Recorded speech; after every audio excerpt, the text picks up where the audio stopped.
Welcome to Small Pleasures, the podcast that discusses great short stories and greatness in the short story form. My name is Livi Michael, and I'm a novelist and short story writer from Manchester, England. And this is Sonya Moor, a short story writer and translator from Paris, France. Bienvenue. We have come together because of a mutual enthusiasm for the short story, although I think our responses and what we want from a short story vary, and we hope that the differences will provide a fruitful discussion. In this podcast, we're discussing the short story Missing Out by the Sudanese-born writer Leila Aboulela. It was first published in Granta on July 12, 2010. Missing Out is a story about a young Sudanese man, Zadie, who travels to London to study for his PhD. While he's there, he marries a Sudanese woman called Samra, and the story is really about the toll taken on their relationship by the cultural shift. Sonya, shall we start with one of your questions? I'd really like to know if the right length for a short story is not a word more or less than necessary. Why is this story this length? It's quite long, it's about 6,000 words. The pace is relatively gentle and the narration maintains something of a polite distance. The market, such as there is for short stories, primarily competitions and literary magazines, tends to push for stories of about 3,000 words.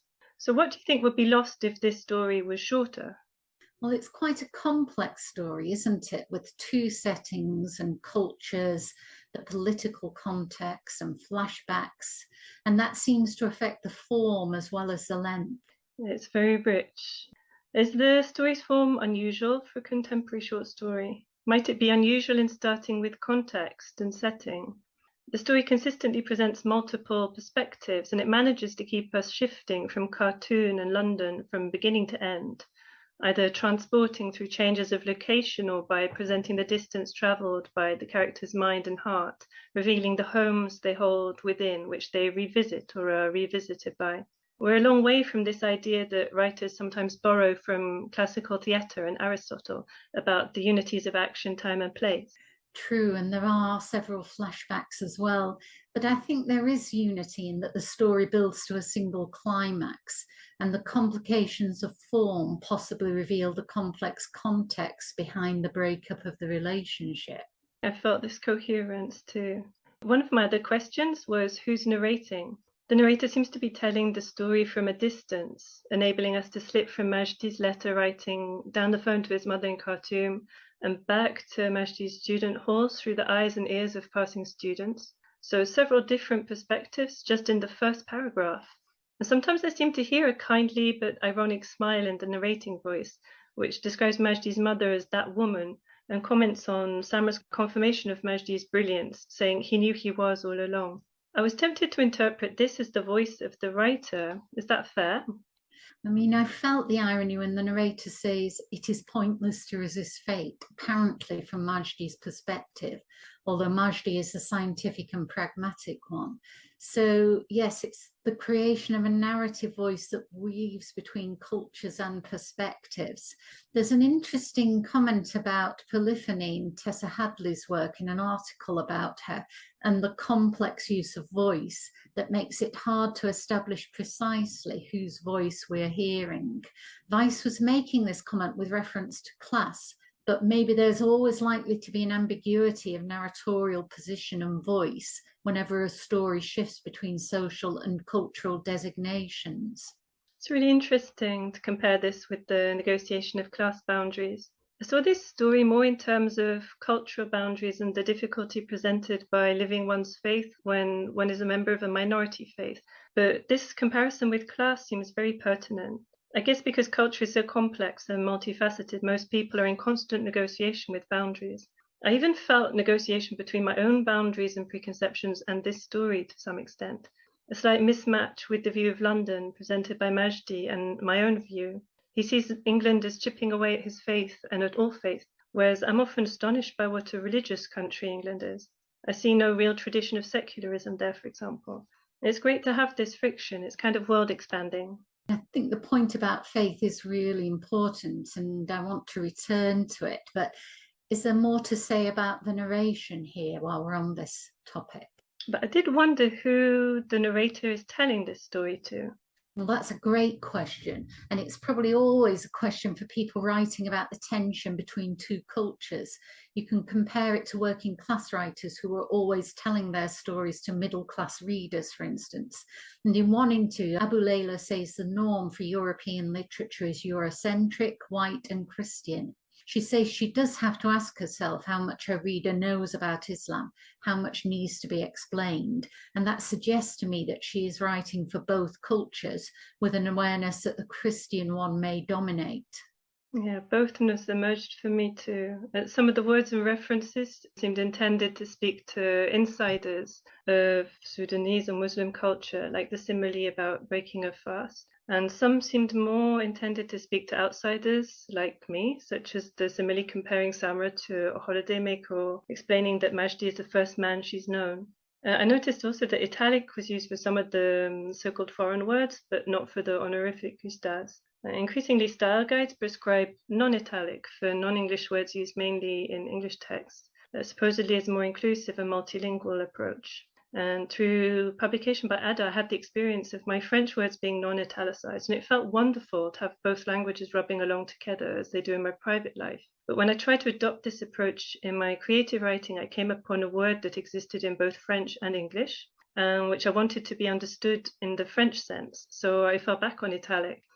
And it highlighted for me how the text is both a policed space where writer and editor are border control, but also a shared space where writer and editor are reception committee, welcoming readers and kindly signposting. But perhaps it's best to let the reader negotiate the text without border control or welcome committee.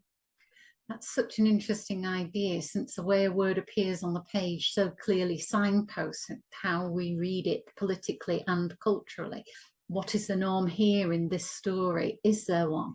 Well, within this story, italic is mostly used for non-English words, but it was published in 2010. So that may reflect the style guide enforced by that magazine at that time. It was published for an English audience at that time. Yeah. So I'm not sure what conclusions we could draw from that. Well, it seems to me to signify an English norm. Aboulela lives in Scotland, and that reminded me that a similar problem is faced by Scottish writers such as Lewis Grassic Gibbon, James Kelman, or Tom Leonard when they present a Scottish vernacular in English. This is seen as a political issue, and each writer negotiates it in a different way. Sometimes it seems to me that there's not so much English as English is. Yes. In my professional life, I work in American English, and British English is for my literary life only. And I do think there's a political aspect to this, as you say. The market demand reflects or is caused by America's current political or economic might. And for the Scottish writers you mentioned, there may be a comparable relationship with English. So one language in some way dominates the other. Aboulela writes in English, not Arabic, and this perhaps also relates to the perceived worth of some languages over others. Absolutely, and I'm sure this is an ongoing negotiation for her and for other African writers. Are there other particular features of Aboulela's style? I mean, I notice myself that there are long, compound, additive sentences, but very clear. They're not misleading in any way or confused. The shifts in perspective are often used to convey the cultural gap. She, in her own way, does not understand what he was saying, for instance. The second paragraph conveys beautifully the difference in culture. The third paragraph shifts again. The fifth paragraph gives a sense of the political backdrop. So it's a really condensed style, and Aboulela conveys a lot via metonymy, in the sense that the characters are representative of certain stances and ideologies, even while being distinct in themselves. I think metonymy is one way in which short stories reach out to something larger than their explicit content. They often stand in metonymic relation to the realities they portray, even in realist stories like this one, where each character represents a much larger and older narrative about culture and gender. And what about the question of gender? Do the women appear as conservative guardians of culture? The mother is a motivational force, ambitious, determined, and she has independent means, but at the same time, she's very traditional. She's shocked at the end that Majdi might not return to Khartoum and wants to know how he could leave her all alone in her old age. Samra is more interesting in that her personality shifts from active, rebellious, and social to the kind of passive torpor of depression. It's as if all agency leaves her in London. Whereas in Khartoum, Majdi is the conservative one. In London, he's more progressive, quick to see the opportunities, more ambitious and more able to adapt to Western culture. Gender questions arose for me too. I loved how the title played with these different perspectives, how each person has their stakes and the threat of missing out. I was interested in the fact that the title is Missing Out, not Five Pegs, for instance, and we end with a sense of Majdi's exclusion. London held something that could never be his, that was impossible to aspire to. There's also a definite sense that he's missed out on what his wife had to offer. Or do you feel that they both missed out? I love the way Aboulela revealed the advantages and costs of Majdi's move for each character, because the mother wants her son to succeed, but she fears missing out on his presence and company. Samra wants a bridegroom in foreign parts, but she misses out on friends, family, and an environment in which she can more freely live her faith. And Majdi, though most privileged in some ways, seems always to be missing out, both at home in Khartoum, where he feels he cannot fulfill his potential, and in London, where he will always be an outsider.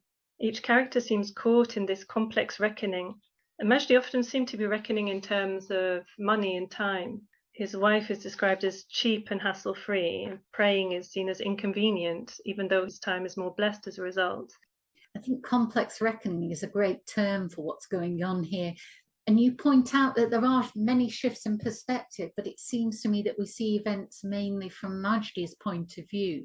Why do you think this is? It's hard to say, but I guess in many cultures a hero is traditionally male, with females appearing to help the hero on his way. In this story, we do get several female perspectives, and sometimes a sense of Majdi's exclusion from the women's world. And Majdi's wife Samra knows an anecdote about Majdi's mother having difficulty getting home, which she relates to him, almost as if she spends more time chatting with the mother than he does. And before marriage, Majdi witnesses a scene between Samra and her friend who fled tear gas after a protest. We see both the intimacy she shares with her friend and Majdi's distance from them. I really admired the way Aboulela showed the privileges and constraints of each character. And Majdi benefits from his mother's adoration of her brilliant son, and Samra adopts a similar role, finding him equally brilliant. And both mother and wife do what they can to engineer a comfortable existence for Majdi, so he can shine in his studies and career. And the women seem to have no such opportunity. The mother is described as having independent means, but she seems to invest what she has in her son, offering to pay for his ticket home, for example. And Samra evolves from cousin of, daughter of, to wife of. Majdi talks of her in terms of being yielding, proper, respectful. So her roles are quite delimited. We glimpse her inner world sometimes. For example, when we hear that she sways at the beginning of married life between discomfort and pleasure, or when she sees London as exotic or alien. But her perspectives do seem limited, except where her faith is concerned, perhaps. She seems to find a sort of personal freedom there. But even her fantasy life seems borrowed from a romance story. She teases her husband in her fantasy of him in Khartoum in a way that flatters his ego and places him in a scenario where he remains at the center of proceedings. But we also see how integrated into her country she is. And she's politically active and has a tight network of female friends and neighbors. In comparison, Majdi has only the expectations of these women and his work. He seems terribly lonely, but unable to acknowledge, let alone express this. Though he's thrilled by the opportunities that London presents, as you say, he comes to realize that he will always be an outsider. Yeah, I mean, it's as if the cultural differences are played out in a gendered context rather than a specifically political or generational one, for instance. Although we do get a strong sense of the Sudan and the political context. I looked up Mahmoud Mohammed Taha, for instance, whose execution features in this story, and was actually executed for apostasy. And I realized that he was quite progressive in terms of breaking with the rule of restricting participation in Sufi rituals to men. He thought women should be able to participate in prayers and religious rituals and to compose hymns and poems. One of the interesting things to me is that the West is not presented as a place of opportunity for Samra, at least, who thrives more in her own culture. But is this also because of Majdi and the gendered relationship? At one point, he thinks it was good that she was a simple cartoon girl, neither demanding nor materialistic. Also, he wanted her to enjoy lively, civilized London. He wanted her to be grateful to him for rescuing her from the backwardness of Khartoum. Yeah, who he's looking and at what is a really tricky thing, isn't it? I didn't see the story so much in terms of a East-West division. I'm not sure cultures can be so easily blocked out. The characters seem to me quite middle class, educated. I imagined Sudanese Arab rather than Black African, but that might be something I brought to the story, not what the story gave, and the binary itself might be suspect. Good point, yeah. It seems to me that all stories leave someone out, and I read that reference to the little girls at the beginning begging as something of a nod to this. Aboulela presents Majdi's mother being quite vicious to some little girls who were begging, and this seemed at once to say that this is not the story of these little girls, among others perhaps, but also at that point to be acknowledging that. It seemed to acknowledge its own limits in terms of perspective, even though this was so very rich in this respect. It is rich, and I think you're right. The story does point to the limitations of what we can know and the limitations of each character and gender. Majdi both does and does not want freedom of expression for his wife. He doesn't want her to bring this backwardness with her in terms of wearing her scarf, although he's not quite comfortable either with the idea of her wearing tight jeans or smoking like some more westernized Sudanese women do. And he's the one who suggests a word processing course for her, but because then she could type his thesis for him. These touches are lightly done with that irony that you pointed out earlier. Majdi isn't a monster, but he has an internal vision of how he would like his wife to be, which she cannot fulfill. Yeah, dynamics of belonging and exclusion play out at the level of individuals and personal relationships, or perhaps personality and personal interests. Majdi is so thrilled by his mathematical advances that he can't empathize with Samra's distress. And when breaking the news to his mother that he wishes to pursue his career in the UK, he sees her response as melodramatic. I think that is at the heart of the complexity of this story, that these large dynamics are played out at the individual and intimate level. And just at the level of this discussion, it's what makes separating out the individual points quite difficult, because they are also interrelated, aren't they? The whole gender, the setting, the cultural thing. And we see this reflected in the language. We have Samra's visionary passage about how their life will be in Khartoum, and Majdi's different vision, which is about drainage and gutters. Her vision becomes more poetic, his pragmatic and technical, and the different registers of language reflect this. I do admire the fact that Aboulela gives equal weight to these separate visions. This goes back to your point about what might be lost if the story was shorter. But in both, of course, there's a sense of deferral. Both these characters are waiting to be or to become. That juxtaposition of the two visions is so neat and understated, isn't it? And both seem to me so sympathetic and understandable. There are many references to what's lacking in Khartoum, but it's also as if the technical failures and the poverty itself can lead to beauty and generosity and feeling. The moment of his kiss and the lorry driver who gives Majdi's mother a lift home. Yeah, that was a beautiful scene, wasn't it? Yeah, Samra is homesick and romanticizes Sudan, inventing a daydream that Majdi considers inaccurate. Yes, and he begins to think of her homesickness as perverse, that's the word used. It does seem as though homesickness is a recurrent theme in Aboulela's work. I read another quote from her in an interview. My fascination with the idea of home and my intense homesickness led me to accept the Sufi concept of the soul having a spiritual homeland that's different from that of the physical body. Our bodies are at home on earth, but our spiritual homeland is the heavens. The yearning that the soul feels is a yearning for its true home and an alienation from the physical trap of the body and the earth it belongs to. And I thought that was interesting because the homesickness and the faith are strongly linked in this story. You know, it goes back to your point about faith at the beginning, and this does seem to be at the crux of it. If you remember, their first argument, Majdi and Samra's, is about the prayer mat. And Majdi too begins to see London differently. He had once told Samra that this country chips away at one's faith, but then he begins to see that it chips away indiscriminately at all faith, even faith itself. and he sees the poverty, the begging and the shamefulness of the poverty, which he hadn't seen before, interestingly. There's also a long list of the kind of things that Samra likes, which includes things like tablets, jars and chewing gum, and a sense of the emptiness of them. So do you think it's suggested that in the West, consumerism has replaced faith? That passage really stood out for me too, but for slightly different reasons. I felt, as I say, this slight mismatch with Majdi's vision of England, which sometimes strikes me as a very religious place compared to, well, say, France, where we have this tradition of secularism. And this got me thinking about what Majdi was looking for when he left Sudan. He seems to be from a relatively privileged family, at least in the sense of being well educated, and his faith is very much his business. He speaks of how intimate and vulnerable he feels when discussing faith. And consumerism may come into it, but I think Aboulela did a magnificent job of showing the full complexity of what happens when we move to reach for something and the interplay with individual character. Samra is under different constraints and she makes different choices, but she holds very strongly to her faith. Majdi sees at the end how much Samra's faith nourished him, even though he rejected it. Yes, I mean, I think that's true. And I just want to go back to that point about England being a more religious country than France.